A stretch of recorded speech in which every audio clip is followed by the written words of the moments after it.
All right. So now we're just going to talk about the shin cuff. So that line that you see in front of you is 15 feet away from the starting point. Now these bands, are they the 10 or These the are 5? these are 10s. Now just remember, you can do everything with 5s as you can with 10s. You just cut the length in half. So when we do shin cuffs, this is more of a speed concept than strength. So, all right. So again, if you're standing on the line, we can do all of that same stuff we just did. We go through hip flexion, we go through cycling, hip flexion, cycling, and then what we want to do is get into movement. So make sure you're straight off your line. So go to the right of the line. 10 feet is or 10 yards is that red line. So you're going to do really fast high knees, 10 yards out, and then just walk backwards and do it again. Yep. So you're really driving. And if you think about where the attachment is, what this is doing is it's loading our hips. No, just walk backwards. Just walk backwards. Backwards, okay. Like that. Yep. And then do it again. So you're only working on high knees right here. Yep. And I usually do everything 5 times. So this would be more of a speed piece, power piece, than just the stationary strength piece. And the load, I like the load on the grays because it doesn't affect her form, but she starts to feel it. And remember, you train with bands, so when you take them off, everything's effortless. You run faster, you jump higher, you just feel like you're floating. Okay, so now that's the warm-up phase. Then we're going to go into speed phase. So we're going to start with our left leg on the line. We're going to really get our chest over her front knee. We're going to load this leg by sinking. You're going to fire that glute. Now, another thing we're going to do is when we take off, I like you to practice which arm is forward and which arm is backward. So when I'm on my left leg, my right arm is up, my left arm is back, I want to get to that 10-yard line, but my first step's got to be big. So it's boom, boom, boom, boom. And then we repeat it. So when you do the shin cuff sprints, I want you always got to be aware of knees, because if you start gliding and not lifting your knee, you kind of fall forward. So always be aware of knee drive. So just load your arms and go. Yep. So again, you'll get used to it. Back up again. Yep. Do the same thing. Pay attention to your knees a little more. Knee drive up. There you go. See that? Very good. Let's just do 2 more.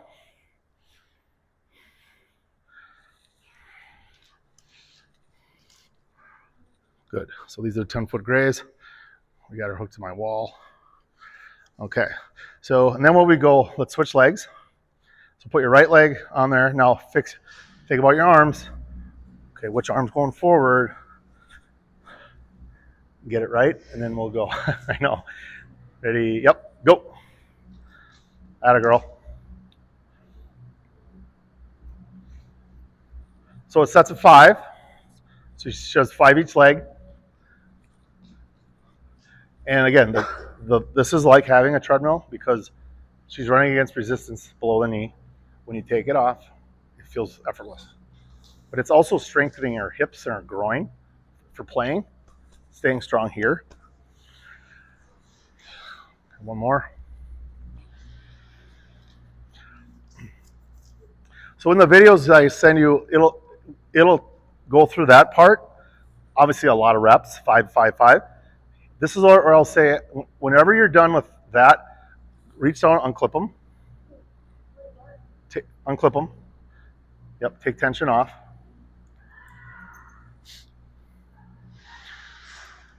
And go to, at home you would run that way, but go to the end of the room there on the tape line. I want you to feel how light you are. She's gonna run through here. So back up even more to the fence. And I want you to just bust it full speed past this line and then slow down. Go ahead.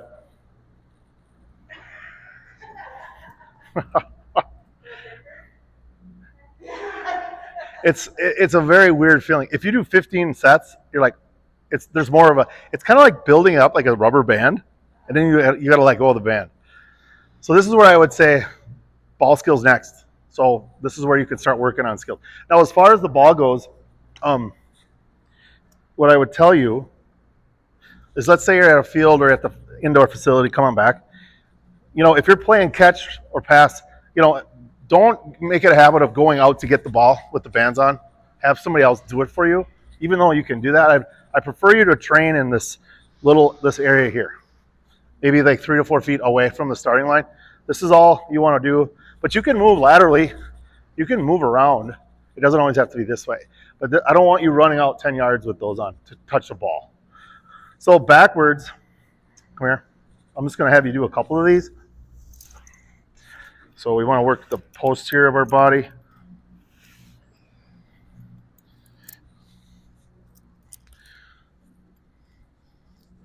So again, we can do the cycling movements. Just do a couple. Pull, heel kick, knee up. Pull, heel kick, knee up. So this would be your warm-up backwards. Okay, we already did it with the ankles. But what I want you to do is I want you to run backwards.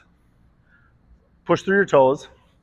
So it's little quick feet like this. Go ahead. Yep. Then walk back. Be careful coming back. So what this is doing is it's totally recruiting her hip flex, her extensor. So anything from the knee to the back, that's what's she's reaching back. But she's also propelling herself forward with her quad because she's pushing here. Quad, quad, quad. So do some more.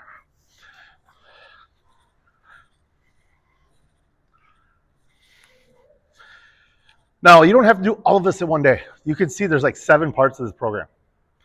You could dedicate one day to stationary activation. Second day would be speed, plyos, shin.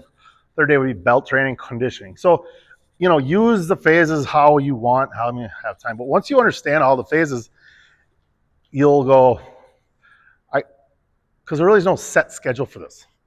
But we can definitely get that, you know, once you understand more. So now do a back pedal where you reach. So I'm going to reach, reach, reach. Reach with your toe. There you go. Yes.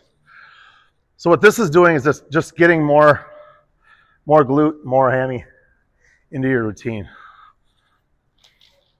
There you go. And again, she can do it with 5-footers. She's probably only going to take about 1, 2, 4 steps and then start over.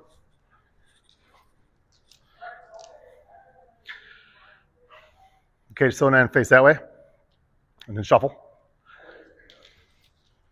Hey, what's going on? Just doing a demo with my new toys. Got some new toys? Yeah. Sky Herm, right? Yeah. Herman? Don't remember. I do remember. Okay, face that way. Step over. There you go. Shuffle across. So this is just really recruiting your hips. And you can do this with ankles, but I don't recommend it. I recommend just shin load. It's the same thing. And then the last thing you could do would be face that way. Put your right leg in front of your left. Yep. And then just do a crossover. Yep, just crossover. Yep. So yeah, you don't have to take them off. If you're just doing a front crossover, it's going to really overload your groin. Do it again, right over left. Big, cross, cross. Yep, and the bands won't intertwine because you're not going behind you. So then turn and step around. There you go, perfect. Now you're going left over right. And this is all your groin, your hips. It's recruiting everything in your hips. Not, if it was hooked to your waist, you're still doing it, but this is exactly the muscles that she needs to strengthen. So you're getting durable in 360-degree movements.